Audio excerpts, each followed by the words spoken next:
আজ থেকে তুমুল ঝড় বৃষ্টি নামবে রাজ্যের এই সকল জেলাগুলিতে। সঙ্গে হবে বজ্র বিদ্যুৎ সহ বৃষ্টি, এমনটাই পূর্বাভাস আবহাওয়া দপ্তরের। তো বন্ধুরা, নিম্নচাপের জেরে আজ থেকে রাজ্যে উত্তরবঙ্গ সহ দক্ষিণবঙ্গ কোন কোন জেলায় হতে চলেছে এই বজ্র বিদ্যুৎ সহ ভারী বৃষ্টি। এই বৃষ্টির রেস্ট কতদিন থাকবে, কি জানাচ্ছেন আবহাওয়াবিদরা, বিস্তারিত জানিয়ে দেব ভিডিওটি মাধ্যমে। জানতে হলে ভিডিওটি শেষ পর্যন্ত দেখবেন। ভিডিওটি ভালো লাগলে লাইক করবেন।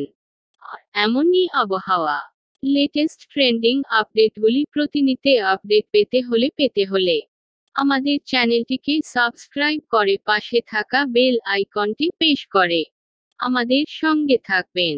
ভিডিওটির এই মুহূর্তে কোথা থেকে দেখছেন সেখানকার পরিস্থিতি, আবহাওয়া কিরকম রয়েছে, আমাদের ভিডিও কমেন্ট বক্সে বিস্তারিত কমেন্ট করে জানিয়ে দেবেন। চলুন দেখে নেওয়া যাক। হাওয়া অফিস সূত্রে খবর 22 এপ্রিল সোমবার 24 পরগনা 2 মেদিনীপুর ঝাড়গ্রামের কোথাও কোথাও হালকা বৃষ্টির সম্ভাবনা রয়েছে। মঙ্গলবার 24 পরগনা 2 মেদিনীপুর পুরুলিয়া ঝাড়গ্রাম বাঁকুড়া 2 বর্ধমান বীরভূমের কোথাও কোথাও বৃষ্টি হতে পারে।